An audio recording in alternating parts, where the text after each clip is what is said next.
Hello, everyone, and this is my first episode of the podcast, Ty's Pride, where we pry on people for information.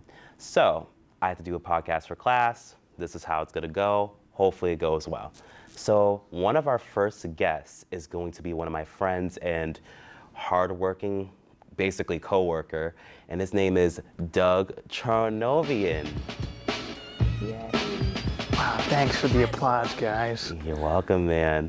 How you doing? Doing all right? How about you, Ty? I'm doing amazing. Absolutely. Yeah. So, how have you been?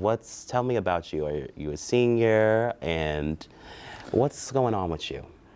Yeah, so I'm a senior. I'm a film production major here at BSU.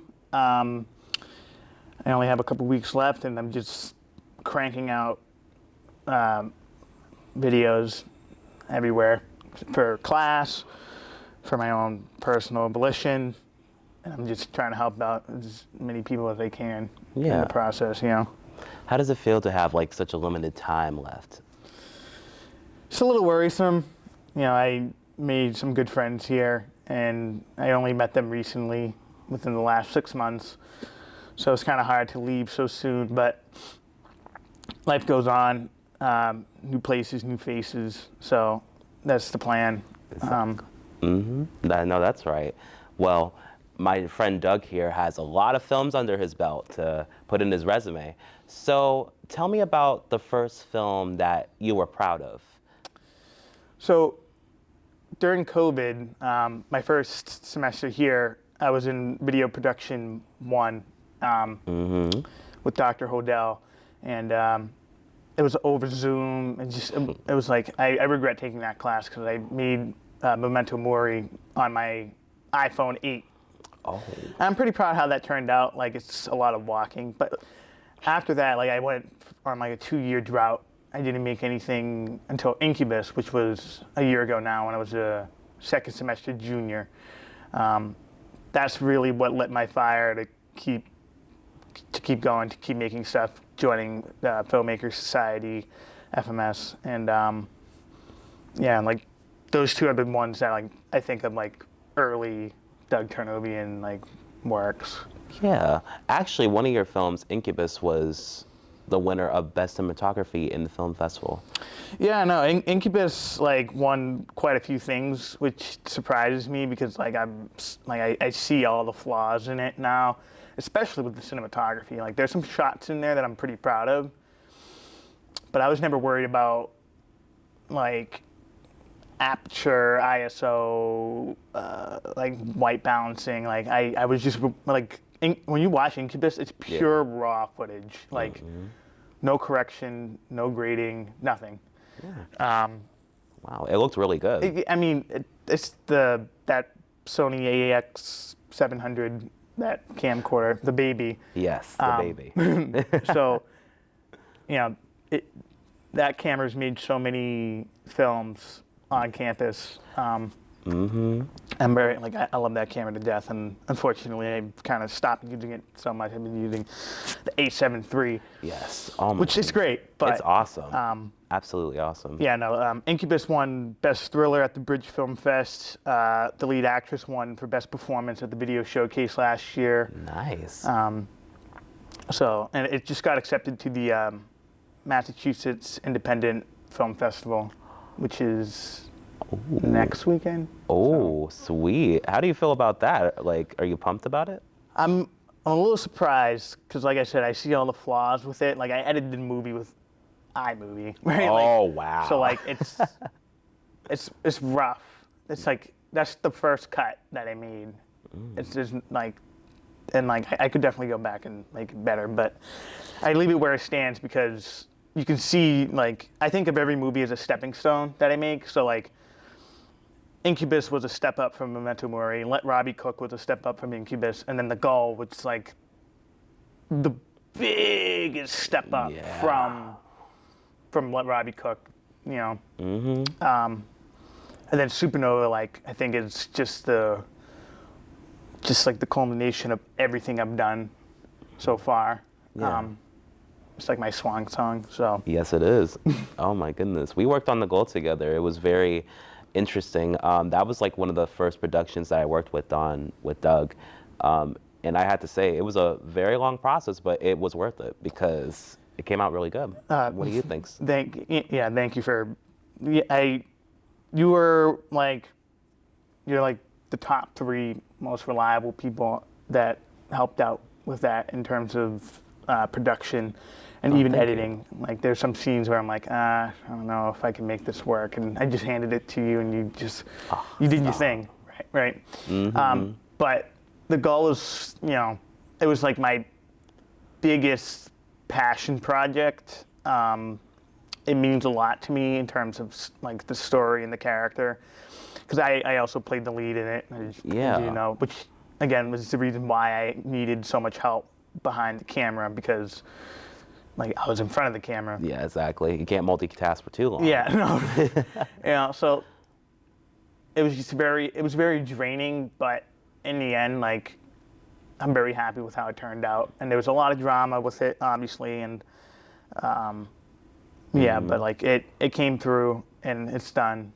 I'm gonna have original music made for it over the summer, so Nice. then I'll start submitting it to festivals and everything. Yeah, I can't wait to see how that turns out. Like, you definitely have potential, and you definitely are one of the most reliable people that I have met so far, because we worked on The Suitcase. It was a prequel of something I made last semester, and I would have to say, like, you were definitely like the one with like, oh, let's just use our camera, let's use our lights. He's very reliable when it comes to like filmmaking, acting, anything that you need. Like, even small little projects that I did, like the talent show or like reality dysfunction, that whole crazy mess, like you were down for the ride. And I was always appreciative of that because in the end of the day, like a lot of people would just kind of give up, but you don't give up on anything, and that's why you're gonna make it far in the industry. Like at this stage of filmmaking in college, is like I know how hard it is to get people. So if someone comes up to me and is like, hey, I need help filming this, like if I can, I absolutely will. Like for the prequel to The Suitcase, I pretty much DP'd that project. Yeah, you did. By the way, I didn't mention it to you. I mentioned it here on camera. Yeah. I did nominate you for best in editing and cinematography for the showcase. So wow, we'll thank see. you. But like, I might win. Who knows? we'll see.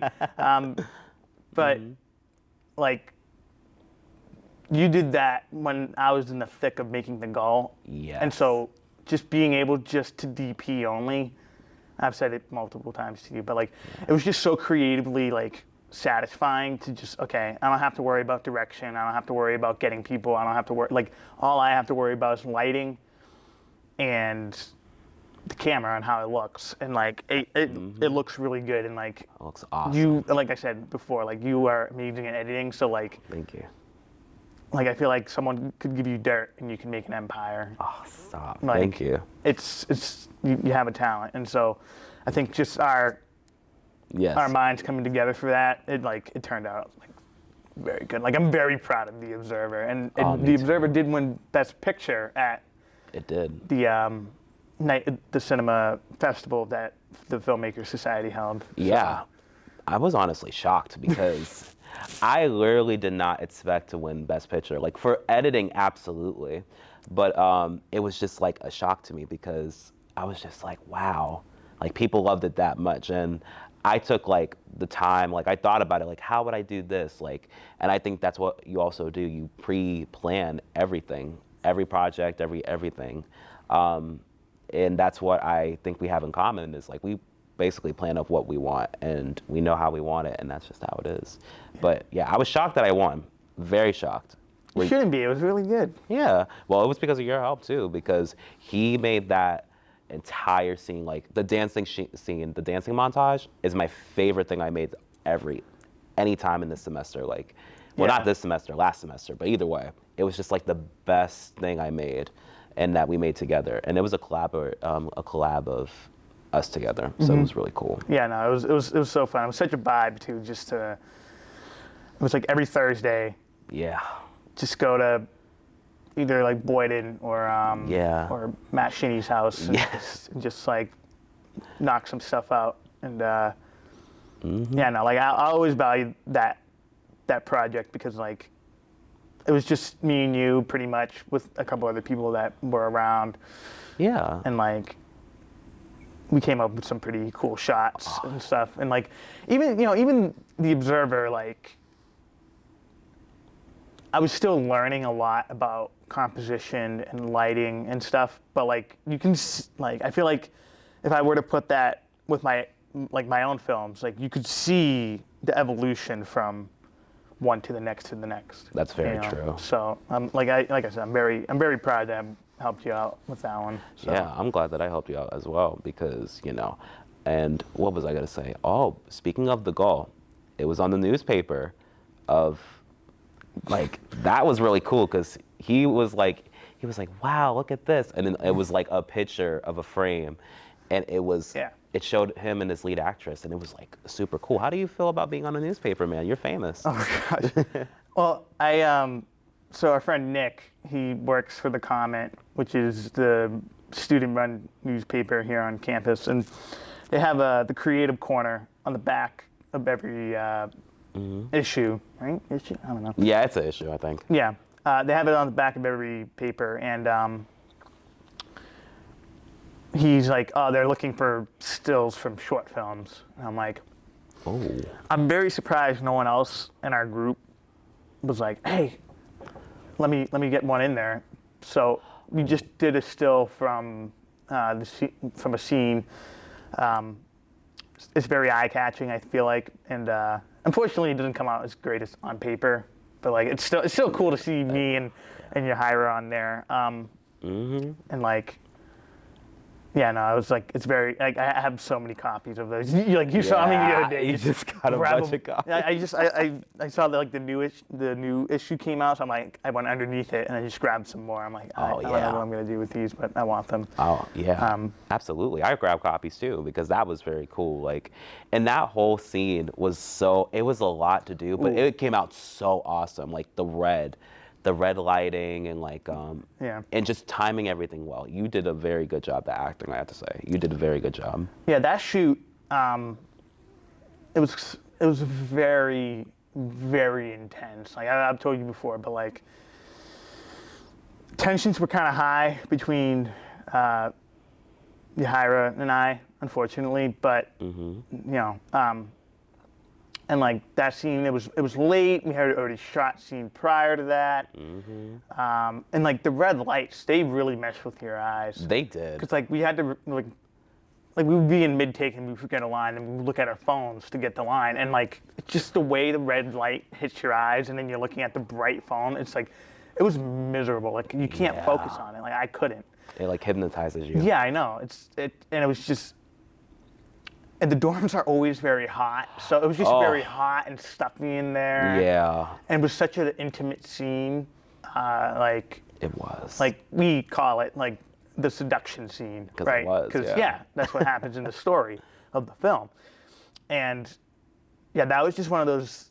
Because I remember when I was editing it over winter break, like what I do is when I edit, I mark all the takes. One through however many we did, so it's like easy it's like organizing. Yeah. And going through, like, we did so many takes, and every time I do that process, or every time I did that process for the goal, some scenes went upwards to 40 takes. Oh yeah. And it was just like it makes me just feel so much more gratitude to everyone that did help out. Like for those scenes, but the seduction scene especially, like that, all of us came together and all of us made that, and like my DP, Ronan McGrath, and we planned that scene for months. Months. We went in there like months prior to set up the lights, and we just talked about it and talked about it and talked about it, and like I had a reference, the Mad Season Above cover album, like I told him that every time we sat down to talk about it, this is what I want, this is what I want, this is what I want, and that's what we got, and that's what's in the newspaper. So like I'm very proud how that turned out, and I'm very proud to have to show that off. To the school. Of course, you know what you want, and I think that comes also with some challenges. So did you face any like challenges with like the goal, or any shoot that you had so far? Any challenges? Yeah, I mean, every scene has its challenges, whether it's like just the location, the people, having not enough people. Luckily, I've tapped into a group that is very reliable and has been very reliable, especially for Supernova, which we're like very close to wrapping. There's only 3 more scenes to do, and all of them are very quick. Yeah. There's always going to be problems, but the way you test yourself is to see how you overcome it and how you control your emotions. Like I've been hearing a lot, like you kind of have to be like a duck on water. Like as director, you need to show that you are in control, and like above like what you're showing, it's calm and it's collected and it's calculated, but underneath, like inside, you're flailing. Right. Yeah. And like unfortunately I did have like a breakdown on set for the goal. Mm-hmm. You were there. I was. Everyone was there. Yeah. Everyone saw it. That was the biggest shoot we had too. Yeah. With the most amount of people too. Yeah, and it was such a short scene too, because like I have anger issues. I acknowledge that, and I'm trying very hard to work on that. But every time I look at the footage from that day, I just think like my mind was moving a lot faster than things actually were. Like it's very, because I was freaking out, but no one else was.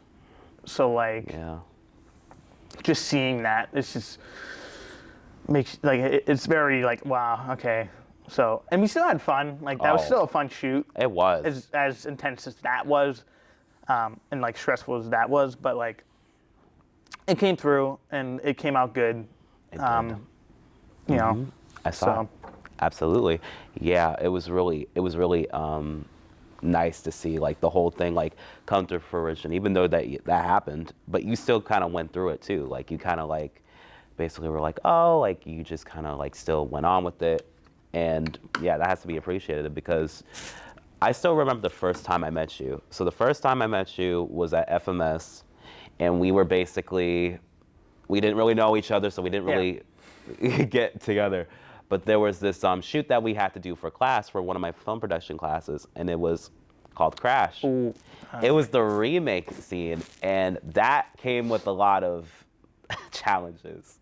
I'll talk about it. So basically, me and Doug had to play or reenact this scene from Crash. It's when he gets confronted by the cops, like the main character, and then they have a standoff with guns.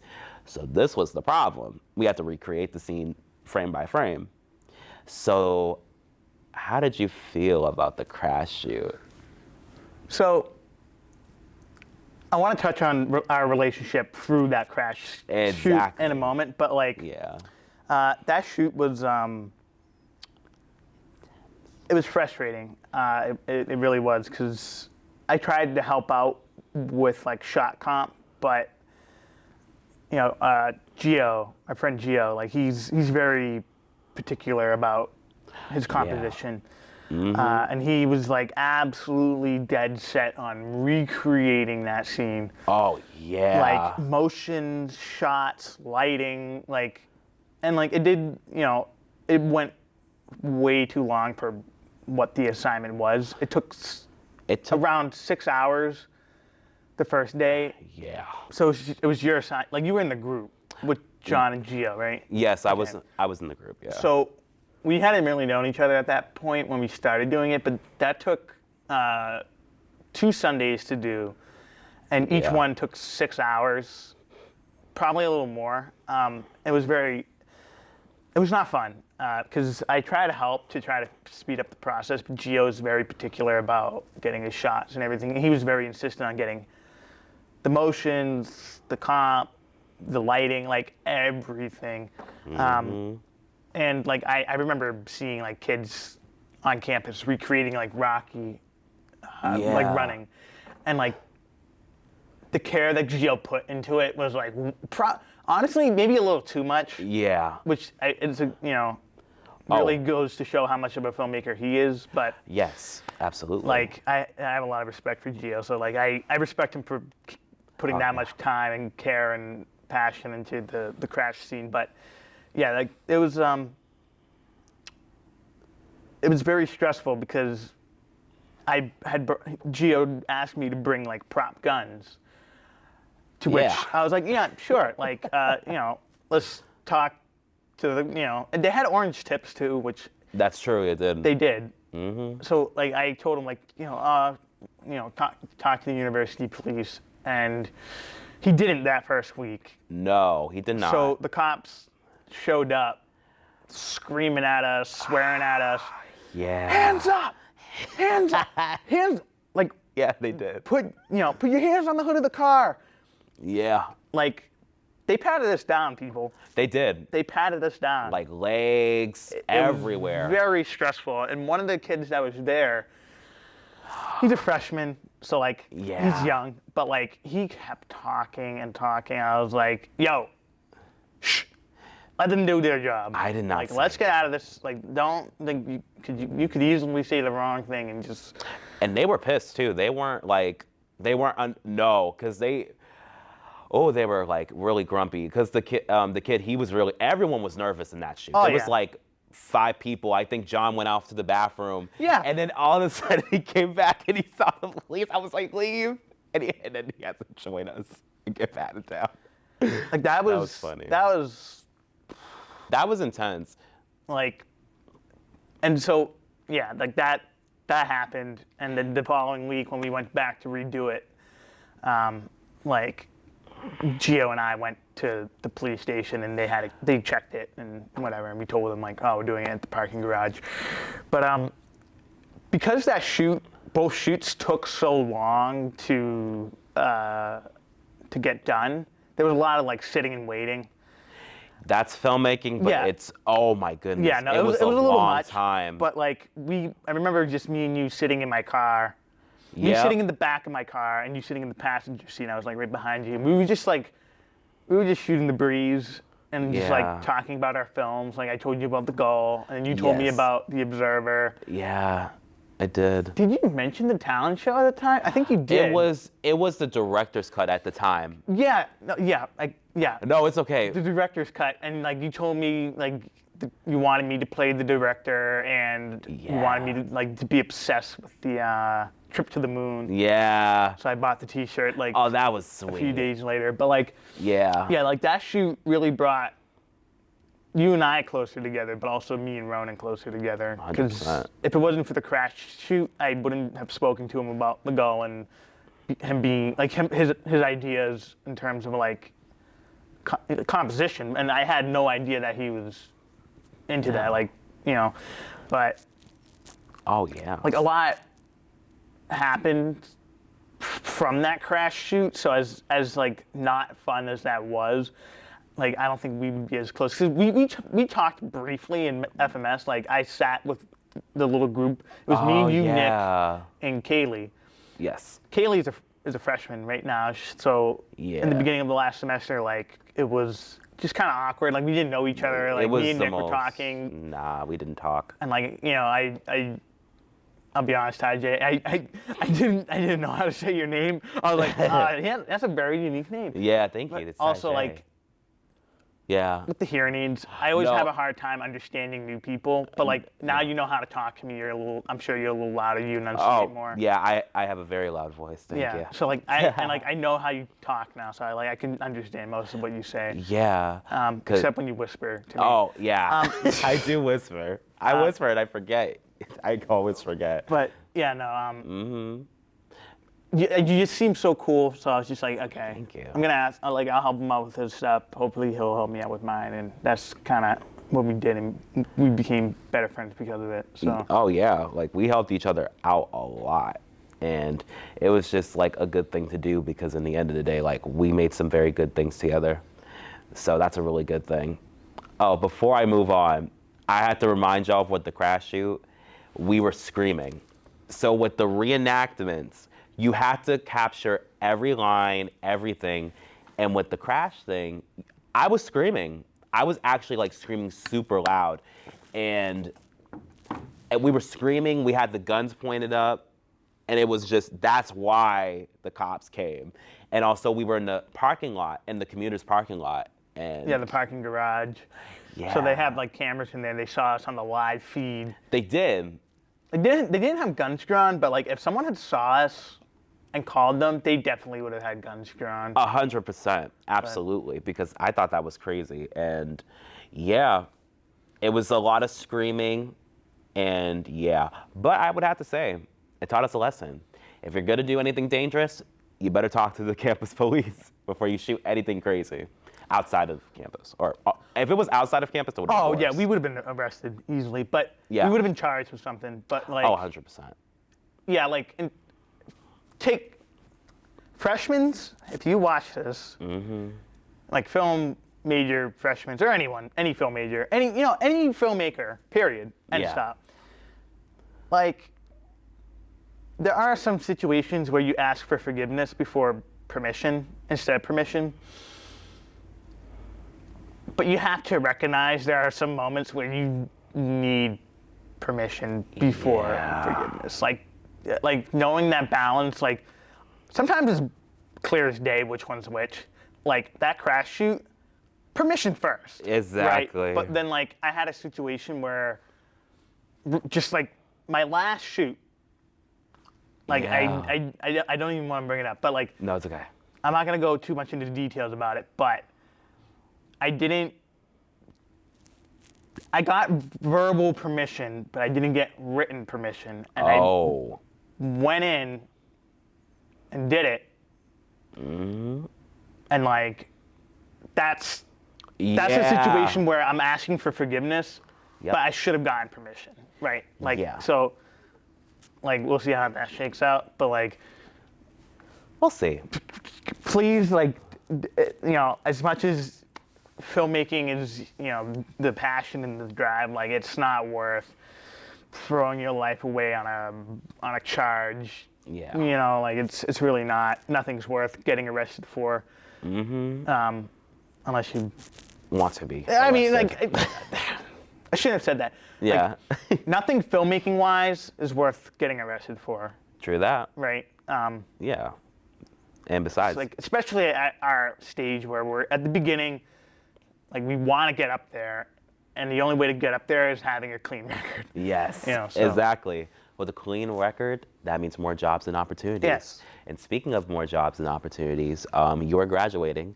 So, how does it feel to graduate, and what is your future plans that you have so far? So, yeah, I mean, I'm very nervous about graduating. I don't have any solid plans down. I haven't, BSU has a great, they foster great opportunities with the career services, and I'm going to go speak with them very, very soon. But like, I do have some ideas of what I might want to do. I might go to graduate school. Nice. We'll see about that. Because one thing is, people want to stop learning so quickly. Yeah. But like, I love this craft of filmmaking, of directing, of writing, of acting, like, so much that I never want to stop learning about it. So like, I would really like to go to graduate school if I get the opportunity to, but if not, then I don't know. I mean, maybe I'll try to find like a production company around here to work for. Maybe I'll like. Who knows? I mean, I would love to submit my short films to festivals and to get recognized, because some filmmakers made it that way. I would love for that to happen, and I think that could very well happen with The Gull and Supernova, because both of those, I think those two are my best projects, Yes. my best films. And Supernova's not even done. There's just, It's gonna be done. yeah, it will be. But like, something about Supernova just feels so right when I'm filming it, and it feels so pure, and it feels so like, this is good. And not only that, like I saw some of the shots too. It was just like, oh, I'm taking cinematography this semester, so it's like, yeah. that's, like, I've learned a lot from that class, Yeah, you have. But, in terms of plans, like, nothing's locked down, but I know, I'm young, and like, I know I'll find something. I just don't know what, and I don't know how. I'm not really worried about the how. Like, I'll get it, Yeah. and Yeah. yeah. Exactly. And I think you'll definitely make it, especially with the industry. There's plenty of productions in Boston. Like Boston's like a competitive place to get jobs, but there's also like a lot of film things. Like I can see you being like a filmmaker, photographer, like definitely having a lot of side gigs. And Yeah. I think you could definitely make it far because you definitely have that drive to learn.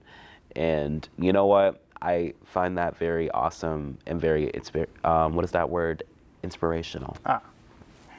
Oh, thank you, thank you, thank you. So, do you have any advice or any closing words before you leave the school and anyone who is in the same path as you? I mean, to any, young filmmaker, my biggest advice is don't be afraid to do it, right? Like, in terms of like writing, so many people are afraid of offending others, and I feel like we're at a place where it's like, just do it. Like, I mean, don't be afraid. Just like have the guts to tell your story. But in terms of filmmaking, like in production, just do it. Just do it. Because that's what I did with Incubus. Like, I had nothing leading up to it. Absolutely nothing leading up to it. And I'm like, there's a whole story to it, and I could get into it, but I know you want to wrap this up. And like, I said I wanted to make a short film. I wrote it. I planned it. I did it. That's it. And that's it. Like, just do it. Don't be afraid. Don't hold back. Don't ask for someone to give you the go-ahead to do it, right? When it comes to locations, obviously ask for permission. Ask for permission, not forgiveness. I'm just saying, don't wait for the green light. You are the one that says, okay, this is a go, so let's go.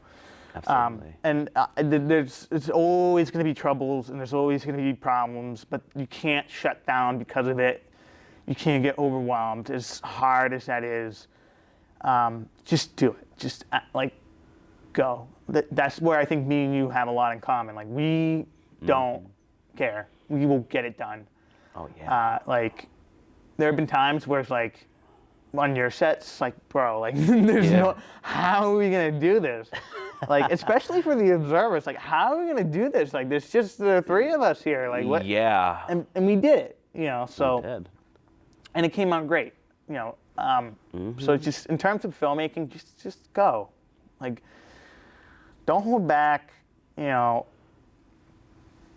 just do it. That's it. Yeah, absolutely. And that is the inspirational Doug talking with us today. Thank you for coming on my podcast. It was very nice of you to give your time and everything, and I appreciate it. So, thank you for joining us today. I hope you guys have a wonderful day, and just do it. I'll see you soon.